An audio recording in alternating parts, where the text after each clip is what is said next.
He has been living alone for the past year and is driving around America to look for more people. He goes to every single state, making announcements to empty cities and stealing artifacts and paintings from museums. After the failed mission to find humans, Philip decides to return to his hometown, Tucson. Still, at the last attempt to find someone, he writes "Alive in Tucson" on every billboard he can find. In Tucson, he goes to his shabby apartment and packs up all the necessary stuff before making his way to a gated community in the more lavish part of the city. He chooses the biggest house and declares it as his new home. He spends the next few days decorating the house with all the famous paintings, a mat from the White House, a dinosaur skull, Academy Awards, and many more artifacts worth billions of dollars. Nicolas Cage would be proud.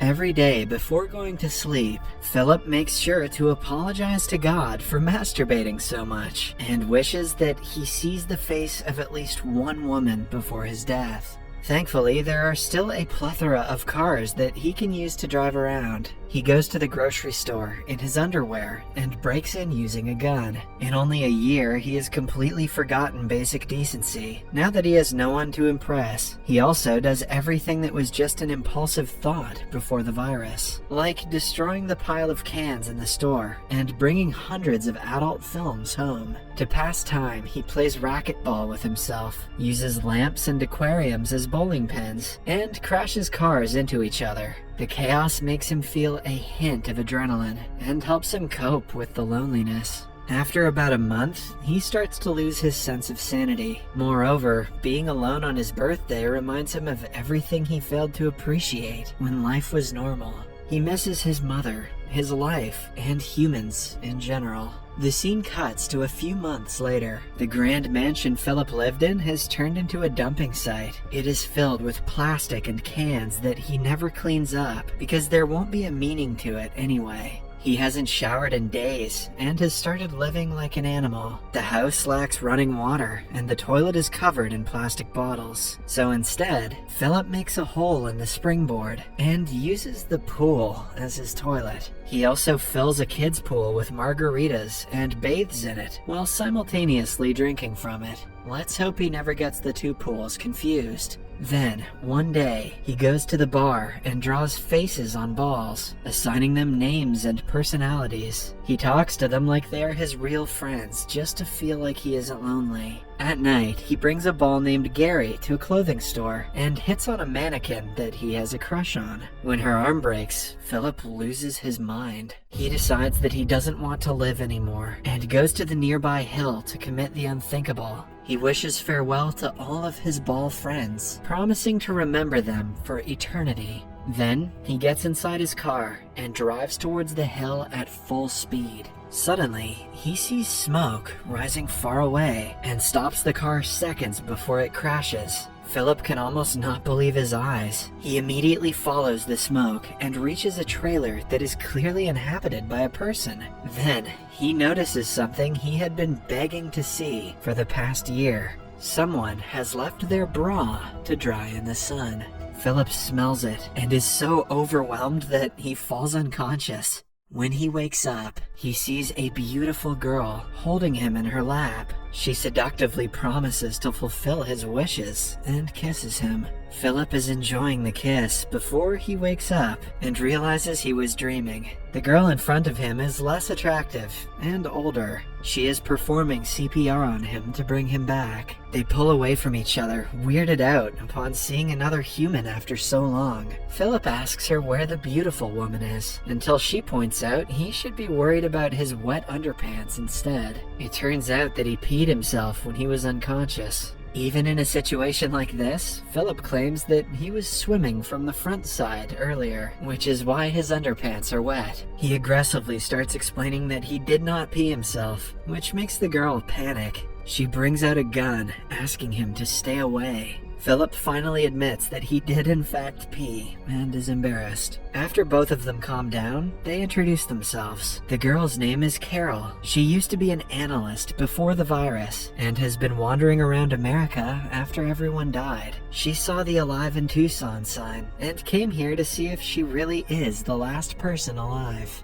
Although Philip had been dying to meet a woman, he isn't very excited to see Carol. She repeatedly corrects his grammar, doesn't understand his jokes, and keeps talking about irrelevant things. After talking for a while, they decide to drive to the grocery store. On the way, Carol complains about him crossing the stop sign. Despite Philip arguing that there is no traffic, she remains adamant that they have to follow the rules, or else they will start living like animals. To make her feel better, he stops at a sign and looks to both sides, confirming that no one is crossing the road. Her nagging doesn't stop when they reach the grocery store, and Philip parks in the handicap spot. They get into their fifth argument of the day, with Philip insisting that this imaginary handicapped person has a lot of space to park his car. When Carol still urges him to park somewhere else, he runs the vehicle straight into the store. Following that, she goes to take a tour of his house and is disgusted by the way he lives. He has 2 swimming pools, one filled with feces and the other with garbage. Carol also accuses him of stealing the paintings, even though he argues they didn't belong to anyone anymore.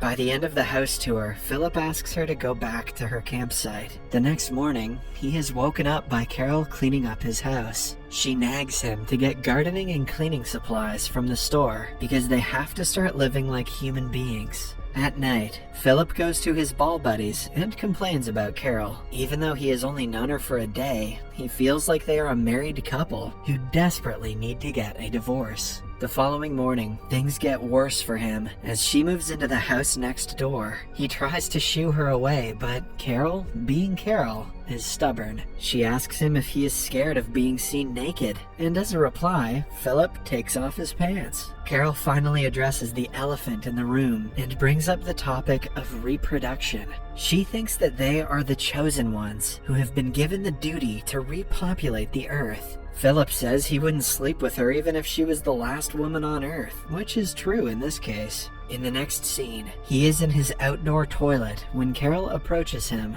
She wants him to find a way to get running water to their house. That way, they can grow tomatoes and other fruits. When he refuses to help, she tries to bribe him with fresh tomatoes, but he doesn't care. She should know better than to try bribing a guy who poops off a diving board.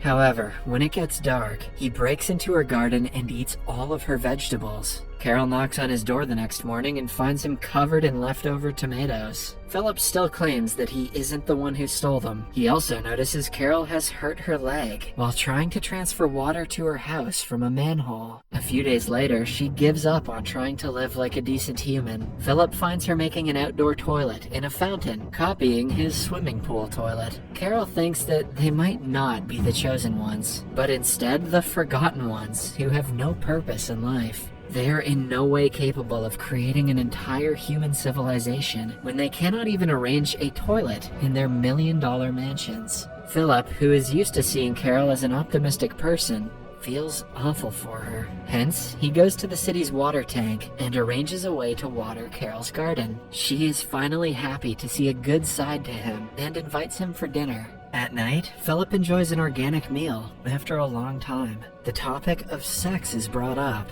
and Philip says he is ready to sleep with her now. However, to his surprise, Carol doesn't want to make love before marriage. Initially, Philip laughs, thinking that it is a joke, but she turns out to be serious. Even though the idea is ridiculous, he proposes to make her feel better. At last, they decide to get married the next day. In the following scene, they are in church saying their vows. Philip thinks it isn't necessary, but goes with the act anyway. When they step out of the church, they are welcomed by a crowd of guests. Philip realizes he has made a mistake and screams. Then, he wakes up on his bed, thankful that it was only a dream. He even has to check out the window to ensure that most of the world is still dead. A while later, Carol comes to his house with food. She thinks they should elect the President of the United States by voting. It is useless, but Philip elects himself and becomes the president unanimously. Then, the two enjoy spaghetti and raisin balls, which Carol thinks is a good alternative to meatballs. Following that, the day of the wedding finally comes. Carol prepares the decorations and cake, while Philip is tasked to get rings for them. However, instead of getting the rings, he throws a bachelorette party for his ball buddies, setting fire to random things in a parking lot. He even goes to say goodbye to the mannequin, telling her that she will always remain the love of his life. At the end of the day, he goes to the church, where Carol has prepared a recording that will officiate their wedding. After brief vows, it is finally time to exchange rings. This is when Carol discovers that he didn't get them. She realizes she is the only one putting effort and calls off the wedding. Later, Philip knocks on her door, trying to talk to her, but she doesn't reply. Hence, he breaks down the front door with a hammer and enters the house. To his surprise, she has actually put in an effort to decorate it. She has even prepared a cake for them with his statue on top.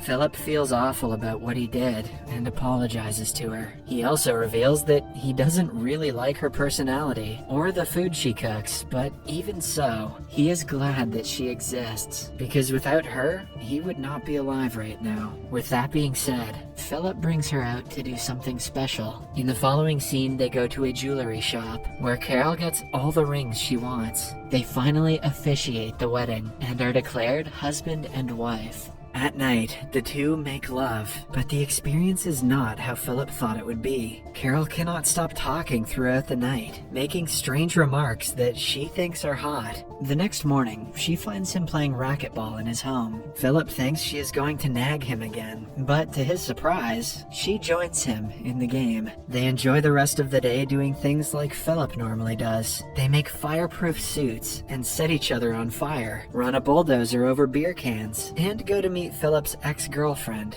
who is a mannequin. Carol talks to her for a while before beating her up for hitting on her husband. For the first time, Philip is glad that he married her and thinks that their life might be tolerable. As they are driving back home, they suddenly hit a limo in a junction. Shocked, Philip runs to the car and sees a beautiful woman come out of it. Just when he thought he was happy with his wife, he starts to regret their marriage.